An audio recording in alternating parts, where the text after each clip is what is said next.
Khaled, scenario ক্রিকেটের popularity বলেন, ক্রিকেটের সাথে আমাদের আন্তরিকভাবে জড়িত থাকার বিষয়টা বলেন, এইটার হয়তোবা কমবে না।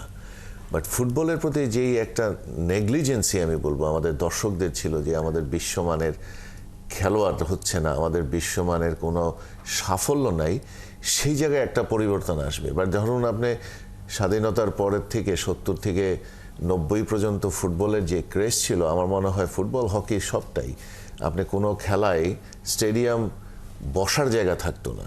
সেই জায়গাটা থেকে যখনই আমরা এই কেবল টিভি আসা শুরু করলো, এই সুযোগে আমরা সবাই টিভিতে অনেক বিশ্বমানের খেলাগুলো দেখা শুরু করলাম, তখনই ধীরে ধীরে কিন্তু আমরা সেই জায়গাটায় আকৃষ্ট বেশি হয়ে গেলাম। কারণ বিশ্বমানের খেলাগুলো যখন দেখার সুযোগ হয়, তখন ফুটবল শুধু নির্মল আনন্দের জন্যই থেকে যায়। বাট আপনার যে একটা আন্তরিকভাবে একটা দলকে সাপোর্ট করা, দলকে নিয়ে একটা আকাঙ্ক্ষা থাকা, সেই জায়গাটা আমরা একটু পিছিয়ে গেছিলাম। এখন আমি সাধুবাদ জানাতে চাই ফুটবল ফেডারেশনের যারা এখন কর্মকর্তা আছেন, তারা যেভাবে চেষ্টা করছেন, সেই জায়গাটায় আমি আশা করি যে তাদের সাফল্য আসবে।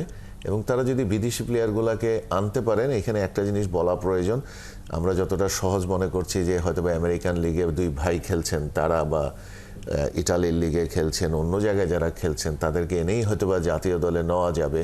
এবং কোনো কোনো সময় আমরা দেখি ওনারা বাড়তি প্রেশারেও পড়ে যাচ্ছেন, বিকজ আমরা যারা দর্শক আছি, আমরা আমাদের জ্ঞান, আমাদের যা নলেজ আছে, সেটা দিয়ে আমরা তাদের উপরে চাপও সৃষ্টি করার চেষ্টা করছি, কেন নেওয়া হচ্ছে না। আসলে অ্যাক্লেমেটাইজ করার জন্য যে কোনো প্লেয়ারকে যখন আপনি আনবেন, একটা প্রসেস দিয়ে যেতে হয়। হয়তোবা সে খেলেন বিদেশি কোনো লিগে, কিন্তু দেশের যারা খেলছেন তাদেরকে আপনি সরাসরি বাদ দিয়ে ওনাকে জাস্ট টিমে নিতে পারবেন না। Hamza Chowdhury probably an exceptional, because যিনি যেই লেভেলে খেলছেন সেখান থেকে তাকে নেওয়া অ্যান্ড কানেক্ট করা সম্ভব হয়েছে।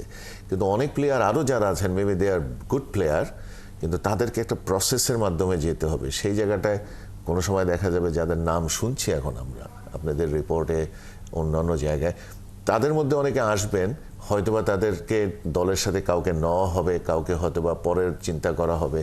সেই জায়গাটা যদি আমরা একটা সামঞ্জস্য মিলাদ করতে পারি, আমি মনে করি যে বাংলাদেশে আসলে ফুটবলের জাগরণটা আবার হবে।